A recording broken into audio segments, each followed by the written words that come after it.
70-এর দোলায়মান দশকে একজন নাট্যকার যার নাম অ্যালান বেনেট কিনে নিলেন নিজের একটি বাড়ি গ্লসেস্টার ক্রিসেন্টে, ক্যামডেন টাউনের এক অভিজাত ছোট্ট জায়গায়।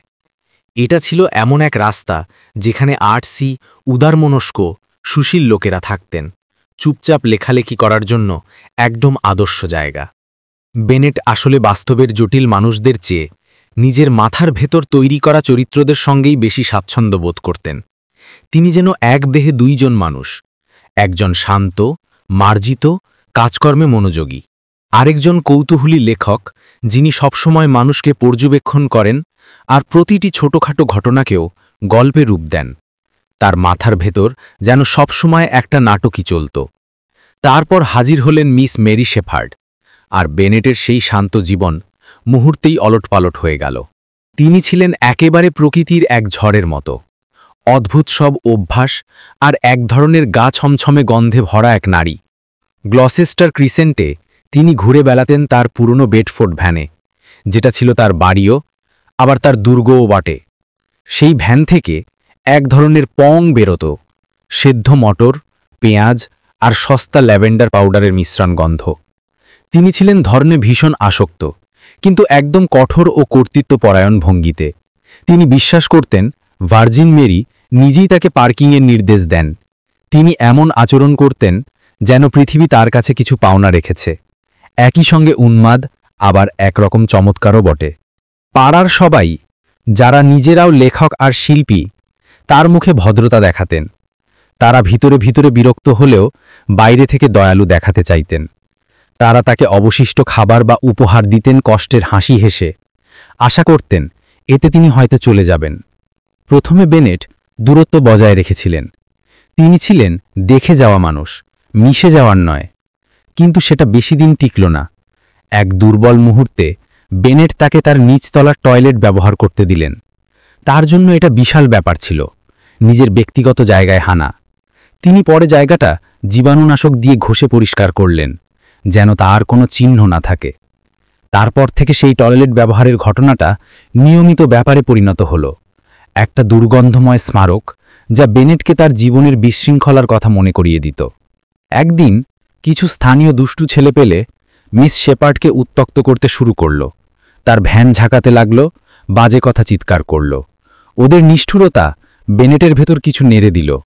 এক ধরনের রক্ষাকারী অনুভূতি জেগে উঠল, যা আগে কখনো টের পাননি। শেষ ধাক্কাটা এলো এক ডিনার পার্টিতে। সব প্রতিবেশী জড়ো হয়েছিল মিস শেফার্ড সমস্যা নিয়ে আলোচনা করতে। সবাই বলছিল কেউ কিছু করা উচিত। বেনেট ওদের সেই ফাঁকা কথাবার্তায় বিরক্ত হয়ে হয়তো একটু বেশি মদ খেয়ে ফেলেছিলেন, হঠাৎ বলেই ফেললেন, সে আমার ড্রাইভওয়েতে ভ্যানটা রাখতে পারে কিছুদিনের জন্য। তিনি চেষ্টা করলেন সেটা যেন একদম স্বাভাবিক, সাময়িক বিষয় মনে হয়, কিন্তু এটা ছিল এক হঠকারী দয়া যা পরবর্তীতে তার জীবন বদলে দেবে। এরই মধ্যে তিনি নিজের বৃদ্ধ মায়ের চিন্তায় পাগল প্রায় ছিলেন। উত্তর দিকে থাকা মা ধীরে ধীরে মানসিকভাবে দুর্বল হয়ে পড়ছিলেন। সেই উদ্বেগ তার জীবনে একটানা বাজতে থাকা শব্দের মতো ছিল, ঠিক মিস শেফার্ডের ভ্যানের দুর্গন্ধময় বিশৃঙ্খলার মতোই। সবকিছু এত দ্রুত ঘটল যে বেনেটের মাথা ঘুরে গেল। এক ধনী প্রতিবেশী হয়তো ঝামেলা থেকে মুক্তি পেয়ে খুশি হয়ে মিস শেফার্ডকে একটা নতুন ভ্যান কিনে দিল, একটু কম জীর্ণ লেইল্যান্ড মডেল। তারপর 1974 সালে মেরি সেটাকে উজ্জ্বল হলুদ রঙে রাঙিয়ে ফেলল। আর সেই মুহূর্তে বেনেটের মনে হলো তার ড্রাইভওয়ে এখন আর তার নয়, এটা এখন তার রাজ্য। তিনি সঙ্গে সঙ্গে আফসোস করলেন, মনের ভেতর এক তেতো অনুভূতি বলছিল এই সাময়িক সমাধান মোটেও সাময়িক হবে না। মিস শেফার্ডের সঙ্গে বসবাস বেনেটের ধৈর্যের চরম পরীক্ষা হয়ে উঠল। তিনি ছিলেন দাবিদার, খিটখিটে আর সম্পূর্ণ আত্মকেন্দ্রিক। তার ব্যক্তিগত পরিষ্কার পরিচ্ছন্নতা ছিল বেনেটের নাকের প্রতি এক চলমান আক্রমণ। প্লাস্টিকের ব্যাগের স্তূপ বেড়ে চলল, আর তার টয়লেটে আসা যাওয়া যেন ছোট ছোট দুর্গন্ধময় হামলার মতো হয়ে উঠল। তিনি সবকিছু নিয়েই অভিযোগ করতেন, আলো, রাস্তাঘাটের শব্দ, খাবার, কিছুই ভালো লাগত না। বেনেট নিজের ভেতরের আরেক লেখক সত্তার কাছে এসব নিয়ে গজগজ করতেন। লেখক সত্তা ঠান্ডা মাথায় দেখত দারুণ উপাদান, কিন্তু মানুষের দিকটা কষ্ট পেত। তবু সব বিরক্তির পরেও বেনেট কখনোই তাকে চলে যেতে বলেননি। 3 মাস 1 বছরে, তারপর 5 বছরে, শেষে 10 বছরে পরিণত হল।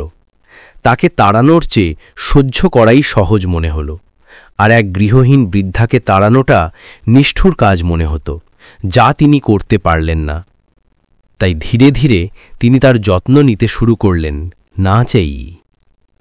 তিনি হয়ে উঠলেন তার অভিভাবক, রক্ষক, বাইরের দুনিয়ার সঙ্গে তার যোগাযোগকারী। মুখে যতই অস্বীকার করুন, কাজকর্মে স্পষ্ট ছিল তিনি মিস শেফার্ডকে দেখাশোনা করতেন। তিনি তার জন্য টিনজাত খাবার কিনতেন, কাউন্সিল অফিসে গিয়ে তার হয়ে তর্ক করতেন, আর সবচেয়ে বড় কথা, তাকে থাকতে দিতেন। তারা একে অপরের সঙ্গে আটকে গেলেন, পারস্পরিক বিরক্তি আর অদ্ভুত বন্ধনে। তার জীবন ওলটপালট হয়ে গেল।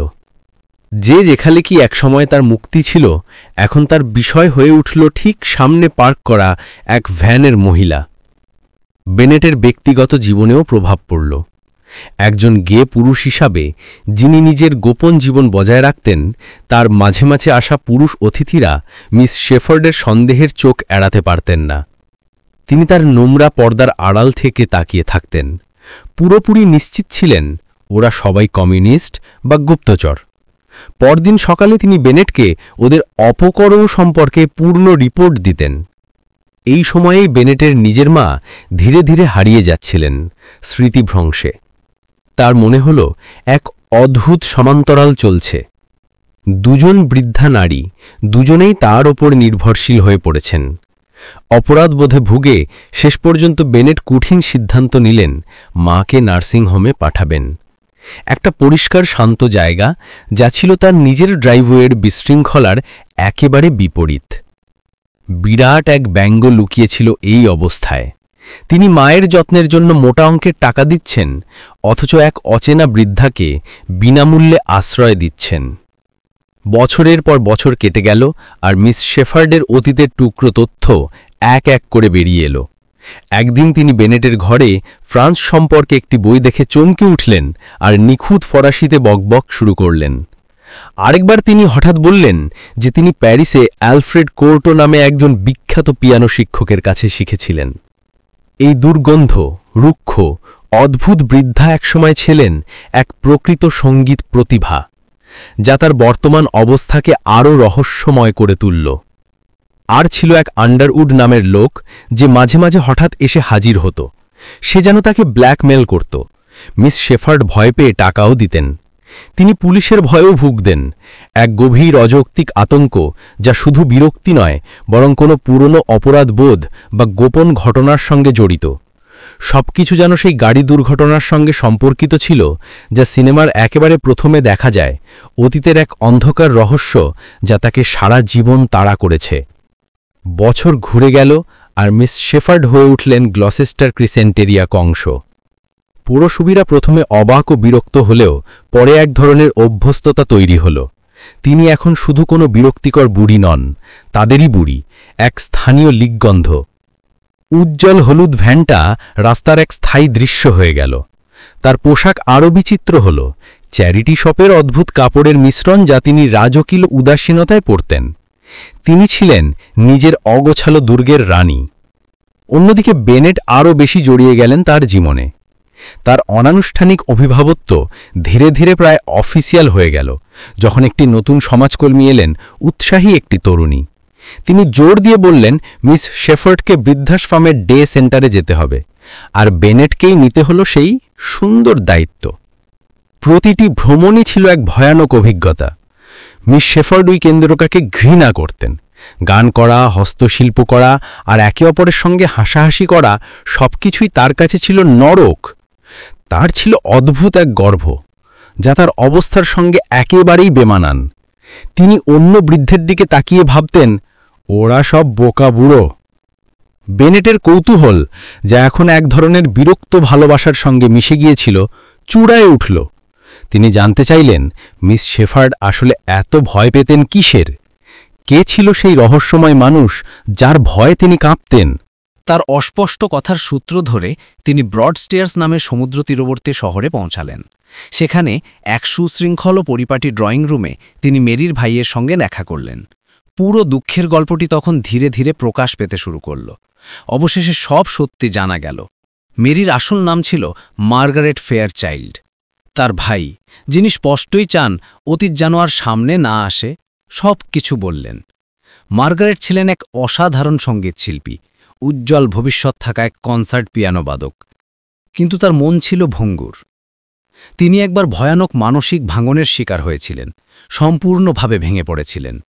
তার পরিবার আর কিছু বুঝতে না পেরে তাকে বার্নস্টেড নামের এক বিশাল মনোরোগ হাসপাতালে ভর্তি করেছিল। কিন্তু তিনি সেখানে বেশি দিন থাকেননি।